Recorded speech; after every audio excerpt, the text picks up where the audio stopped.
One of the most revolutionary social changes of the 20th century is the rapid entry of wives and mothers into the paid workforce.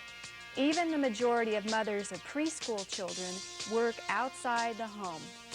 As women share in providing for the family, the expectation is that men will share in the work at home. I'm Gail Kimball, professor and author of the 50-50 Marriage and 50-50 Parenting. In the next half hour, we'll look at the impact of the dual earner phenomenon on the couple's marriage, on their division of family work, on their children, and on changing social supports for dual earner families.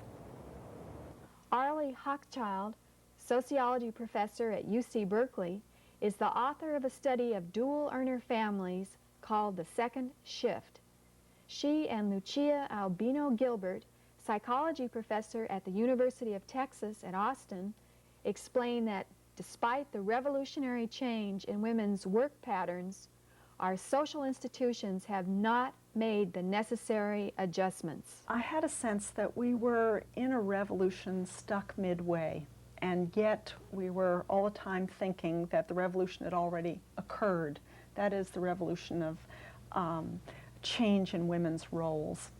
And what's basically happened is that women have moved from the family into the economy, and that's been an extraordinary trend. But nothing else seems to have changed. Women have changed, but the structure of the economy hasn't changed, men haven't changed. And so there's this tension between changing women and unchanging everything else, and the tremendous strains and dislocations. And the popular culture sort of coats it all over, saying everything's fine, this is normal, a few success women here and success women there. And, you know, the busy working mother with briefcase in one hand and happy, smiling child in the other. And there's even the facetious kind of laughter at that image. But it's all sort of culturally coated, as if this is a normal kind of thing that that isn't so normal and isn't so easy. And so I set about to study this location. In a way, the family has become the shock absorber of this stalled revolution. And it expresses the strains that society is creating between changing women and unchanging men, unchanging everything else. Women went into careers, and they had more options for careers because of the women's movement. So the external barriers to women were less. They could move into careers, but they didn't change what happened in the family, and they moved into role expansion. Well, then when the women's movement went into its second phase, women began to see that they wanted to have different kinds of relationships with men as well. And so then they started pushing for changes within the family. They wanted equality in the workplace and equality in the family. So then it really began to push into men's lives as well, and really saying we want social change. We want men and women to both have different conceptions of themselves, not based on gender. And to me, that's sort of social revolution. I mean, that's really change. And I think that people who want dual career families are pushing for that kind of systemic change. I interviewed a dual career couple with 2 young children as a case study to illustrate the themes described by our scholars. Laurel explains that it's not too difficult to combine marriage and 2 careers, despite issues of job mobility. Parenting is the added role that makes the juggling act so difficult. Steve relates that a solution is to plan and structure their time. We try and get weekends away whenever we can, with the baby being little. It's hard to it was hard for me to believe this in retrospect, that coming from a time where of almost being on a honeymoon for a year after we got married, that 1 year into parenthood, we would practically feel like strangers and like we couldn't remember why we'd gotten married to each other and had forgotten how to communicate. It just crept up on us, and it was really scary.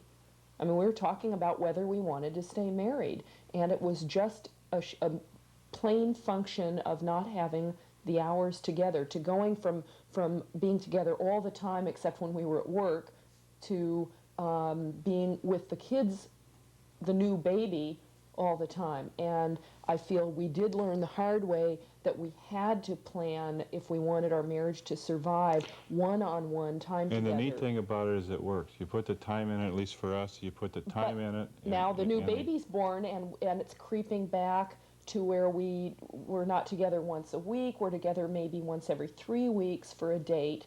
You know, like last week we had 3 whole hours together and went out to dinner, and it felt so nice.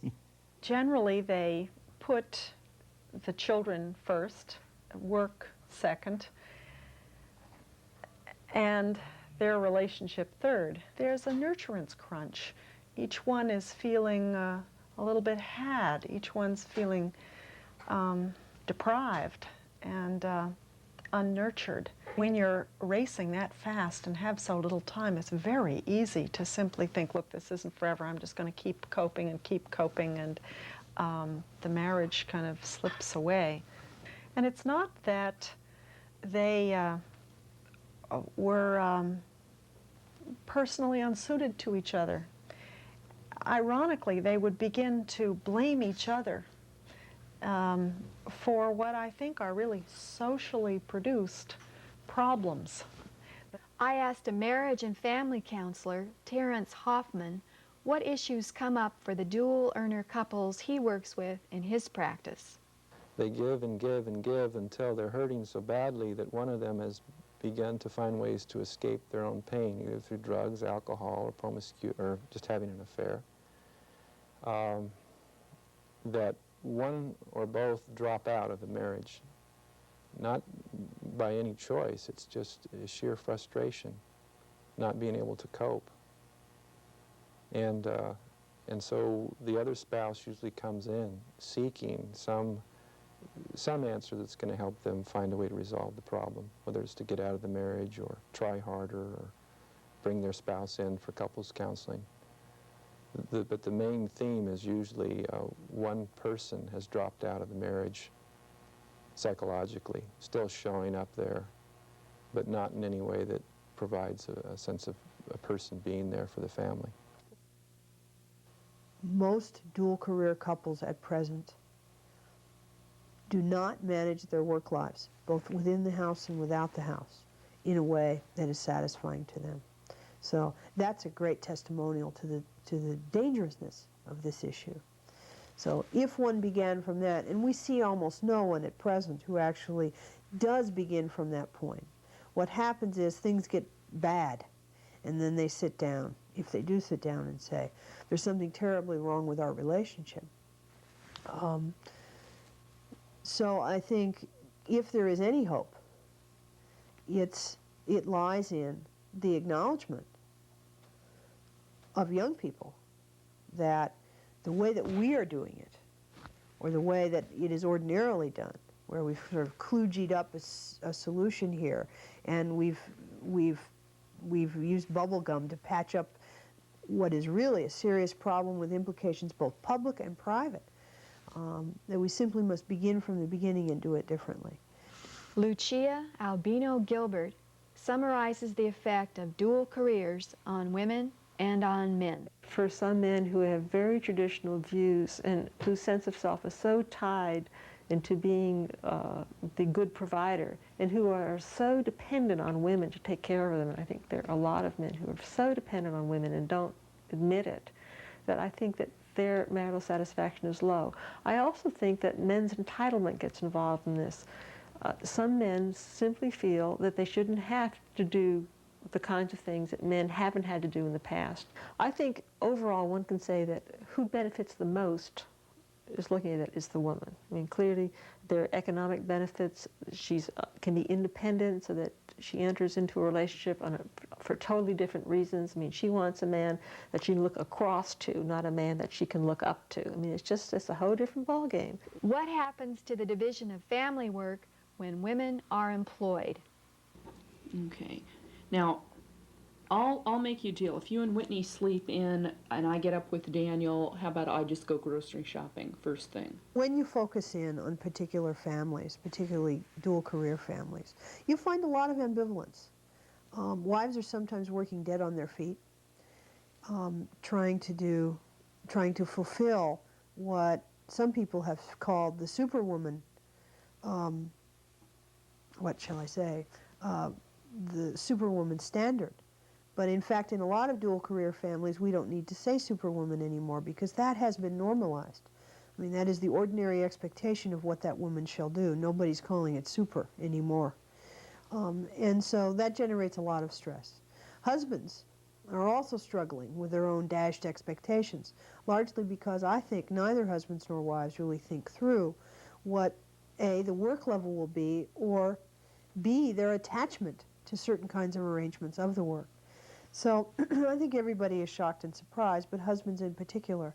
They're probably doing more than they ever expected they would do, and they're doing considerably more than their fathers ever dreamed of doing. But it's not enough. We kind of split the routine where I slip off to work early in the morning, such that I get off earlier and pick the kids up around the time that the daycare closes. Laurel takes them to school in the morning, and she'll work later in the evening. Well, weekends we have a kind of a standard routine that we like to do, which includes primarily just getting our calendars straight for the next week and an overview for the next month. And then probably half an hour or so doing what we call short chore shopping. Like we shop for chores to do. We sit down, write a list of everything that needs to be done that weekend, and then we Assign actually priorities to it. vote on, you know, every item is a 1, 2, or a 3. Whitney even does that with us. Whitney's part of the priorities. Whatever yeah. Makes it at the top of the list gets done. And what doesn't. But it seems to work. We can keep a fast pace like this, which we both very much enjoy, and keep it reasonable to the place where we're getting our needs met and we're being able to feel real good about what we're doing. In addition to beliefs about gender, wives' earnings also influence how family work is done. You know, the best predictor of the man's involvement in family work is how much money his spouse brings in and how much importance he, the family, and the woman herself attribute to her work. Those are the best predictors. And actually, too, the women who report the highest satisfaction in dual career marriages are the ones whose husbands are more involved in family work. I asked Walt Schaefer, who has a dual career marriage, to describe the issues he and his wife experience. Division of labor issues primarily, and secondly, taking turns nurturing and listening. We had a period of time when she was away at law school for 3 years, and during that period of time, my main challenge was being supportive on the weekends. The other challenge was cooking. We've developed a pretty good division of labor. The other aspect of it is listening and nurturing.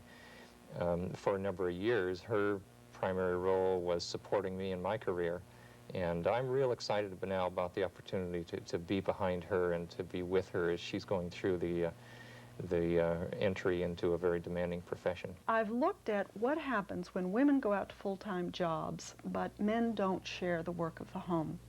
And that is the finding, that most men feel a little guilty about it. They think they should a little bit, but they actually don't share the work of the home. Either they don't and they think they do, or they don't and say they don't and have a case for why they shouldn't. But in either case, we see the work of the home being a tension point in families. Now, when you at first ask families, is this a problem? Only about a third say, yes, it is a problem.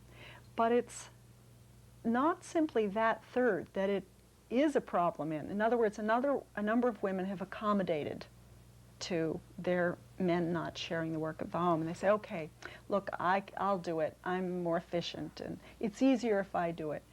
But those women often feel a strain, they often feel resentful, and then they feel frightened of their resentment, so they cover that resentment over. They don't want to wreck a marriage over an unwashed dish.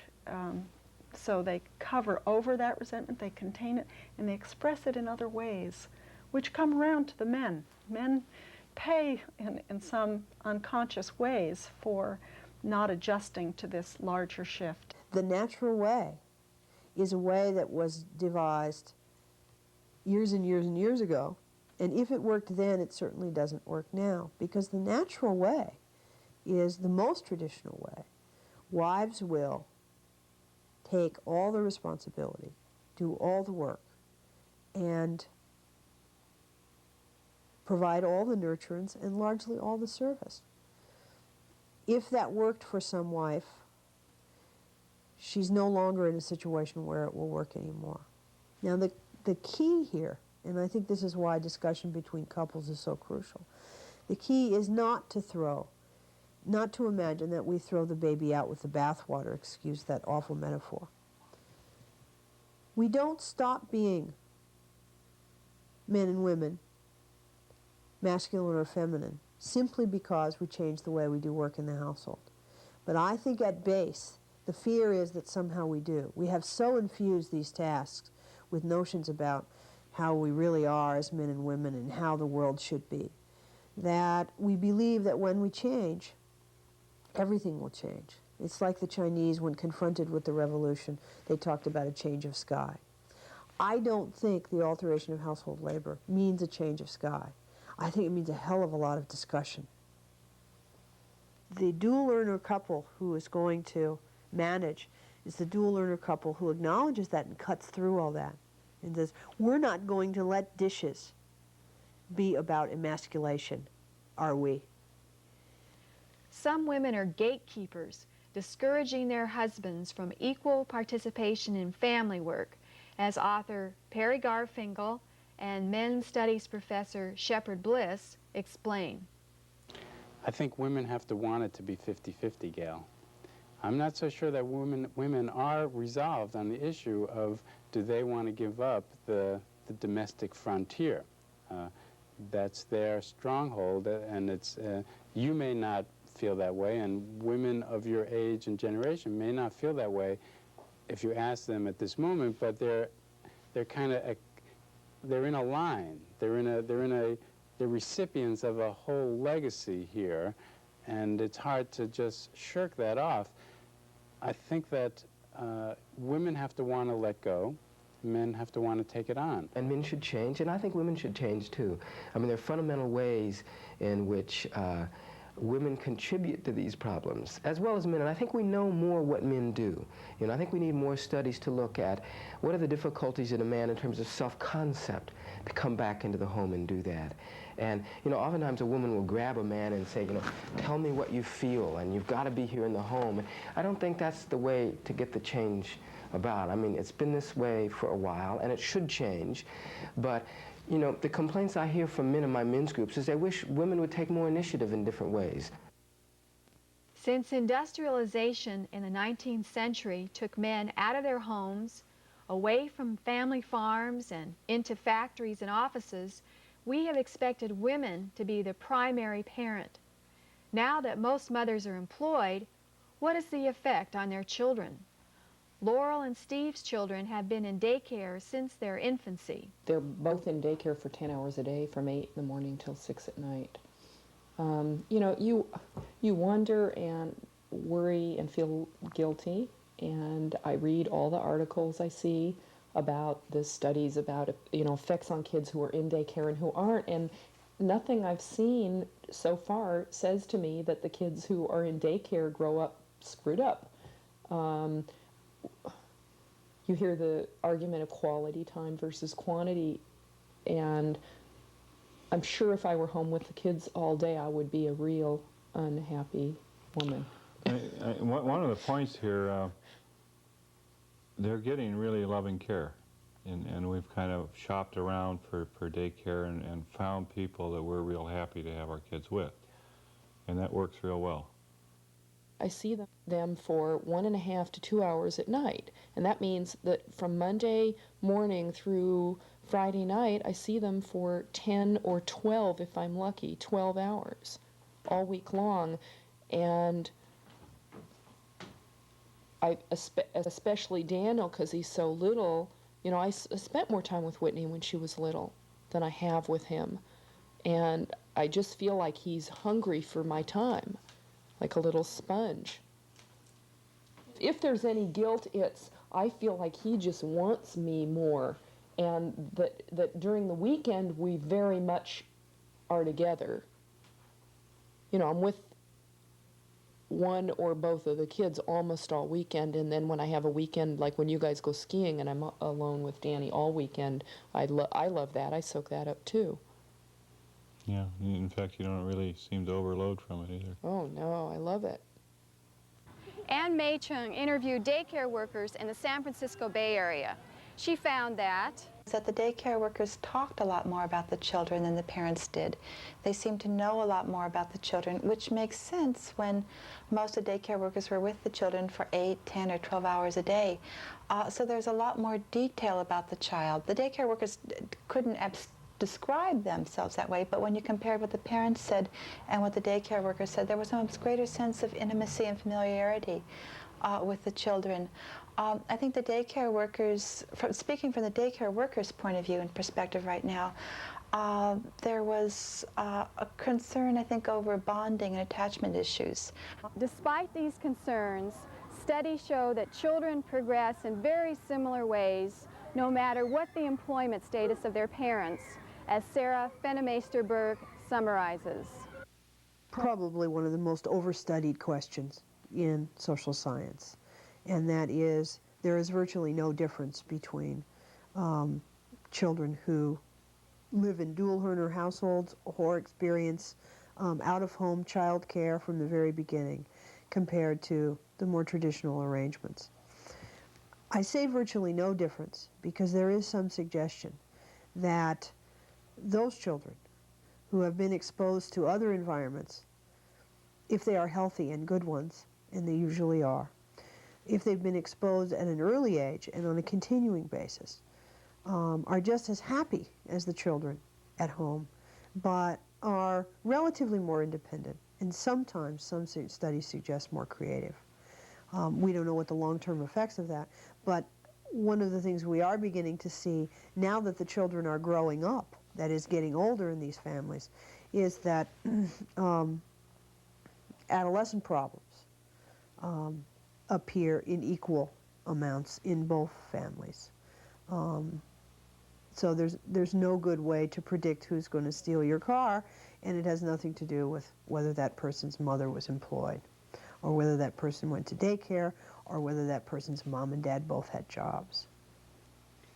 If you look at the research that's been done on the effect of fathers on children, you find that the longer a child spends with a father, the better off they are. The better they do in school, their emotional adjustment scores go up. And ironically, the cultural attention hasn't looked at men. It's as if they don't matter, but they matter a lot. And it really can make or break family what the father's attitude is toward his own responsibilities at home. However, our institutions do need to change to accommodate children and their changing families, as Arlie Hochschild relates. I think we're now suffering from a culture which has produced this notion of the super kid, the kid who grows up fast, quickly independent, child who simply gets sick on weekends. You know, it's the analog to the super mom, you know, bright, coping, and so on. And that's a burden for children. You know, in the 50s, I think we perhaps suffered from an alternate problem of the notion of the child as needing the total devotion of a mother, and that could be very smothering. But in these days, kind of the cultural idea of the child is adjusted to these economic trends that have drawn women into the labor force, and we've simply adjusted our notions of what a child needs to fit these trends. And what I think we have to do is look at the child and what the child needs and adjust the economy to that. Sarah Fenstermaker-Berg tells us some of the ways the economy needs to be adjusted. What we are discovering about career women, we should have discovered a long time ago about career men. In fact, those men have been unable to participate in their families to the degree that is probably healthy for them. Whether they wanted to or not, it is nevertheless the case that we have had generation after generation of absent fathers, whether they lived in the household or not. I think that's also regrettable. So that what women are coming to understand about the workplace, men have known forever, and that is that we arrange work and family so that never the twain shall meet in a healthy way. But here we're talking about work organizations that simply must start to think about, for the first time in history, the personal lives of workers. An example of an employer who is responsive to the needs of the new worker is Levi Strauss. Personnel manager Meg Franklin and Clem Papazian and Robin Chu in Employee Assistance describe the services they provide employees. I think the main goal I have at Levi's, well, in the community of San Francisco and what the community is doing, is make people aware of the problems that do exist and that it is not a woman's issue per se, that it is an issue for both women and men. And it's certainly becoming more noticeable here in the company. We have a young workforce and we see fathers. I know the director of benefits has a new baby, and when he's off one time, the baby's sick and the wife's off the next time. And it's more of a balancing issue, and I think people are facing it more, and we're certainly facing it at Levi's. We have now child care leave for mothers and fathers, which is unpaid after the disability portion. We have the use of sick time. You can use your own sick time for a sick child. Basically, people do it, but this way they don't have to lie about it. We have flex time. We have job sharing.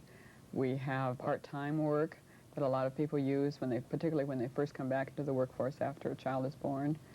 We have noontime programs to assist the working parent. These were all easy things to do and that have worked well throughout the company.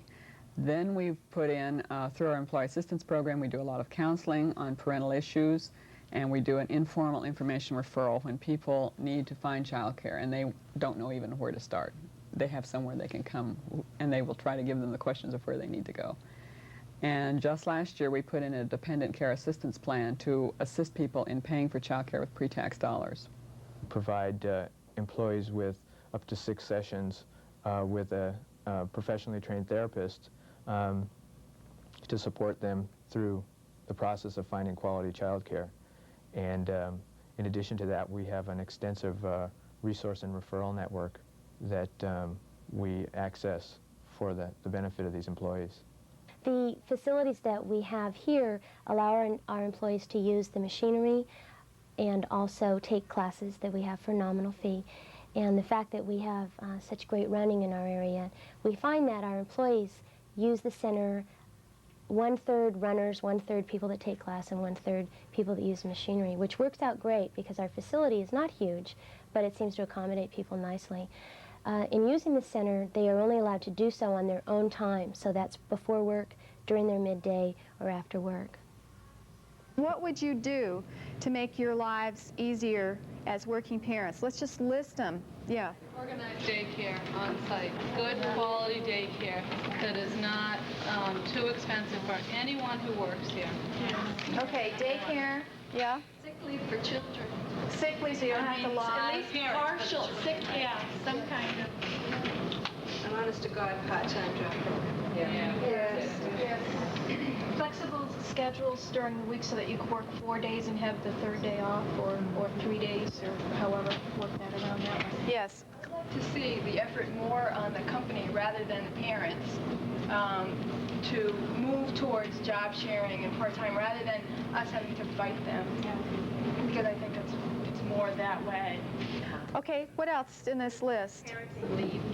Parental leave, not just maternity leave. Yeah. Something that's a little bit more than 3 months, I think, is really needed, because I think the child's psychological foundation is formed in that first year, and I think Sweden was really right on extending that period of time, so that the longitudinal studies we do when they're 18 through their adolescent crises show that it doesn't matter.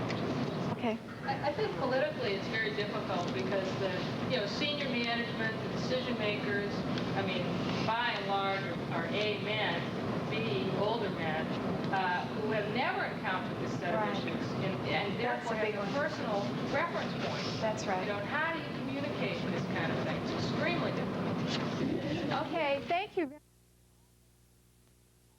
Government also needs to take action, as in ways described by Nancy Walker, president of the San Francisco Board of Supervisors. By making the partnership between the private and the public sector, to the extent that we can shape laws so that it makes it possible and feasible for buildings that are work sites to offer child care to the employees in those buildings or at those work sites, or to consortium with other employers to make sure there's something nearby. We know that employers benefit significantly from having the children of working parents taken care of, so that the stress and the worry are taken out of it. Schools need to prepare students for their future roles in dual earner families. I would do a massive cultural education of young boys so that they understood that part of being a man was to be a good father to his children and a good householder. And this was integral to his manhood. That's how you are a good man.